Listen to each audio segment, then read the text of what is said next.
So we sat together, right, at the Oscars. Yes, I was going to mention that. And we shared M&Ms. Yeah. We were starving.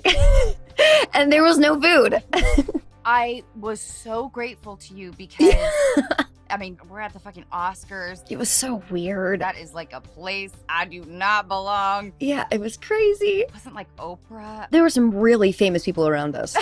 I felt so unqualified to be there. I was just sitting around and I was like, this is like, what's going on? And then there's like the mundane, practical things that I think that people don't think about. Like, Yeah. we were in the middle of an aisle that's narrow. Yep. And there's a bunch of movie stars in your way. You have to pee, but you can't. You can't. Because are you going to be the person to walk out in the middle of the Oscars? Right. Sorry. Excuse me, Oprah. I'm so sorry, Meryl. Yeah.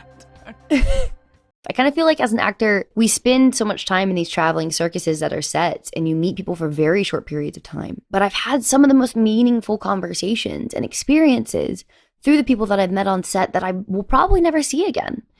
You know, I think some of those moments where you are, you know, working 16, 17 hours, you're vulnerable, you're tired, you're this, you're that. Some of the conversations I've had with makeup artists, with costumers, those people that are with you day in, day out, I think they've shaped me in a lot of ways. You know, there was someone I worked with on a project who was my dresser, and she had such a big impact on my life. You know, she was a total stranger that I'd never met before. She was just like so cool and so kind and so real. And she made some of those hardest days so easy.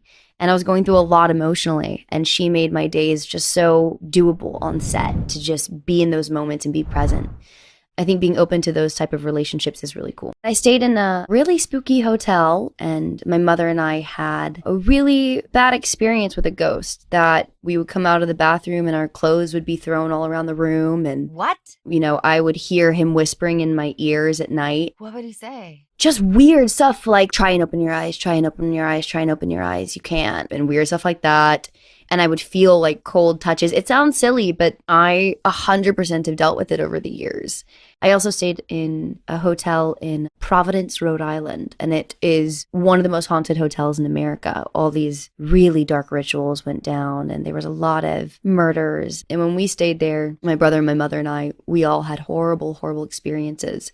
My brother ended up pretty much seeing a dark apparition that was like a see-through black cloud. It was like beside his bed and ended up physically holding him down and hurting him, and he had bruises. Oh, that's terrible.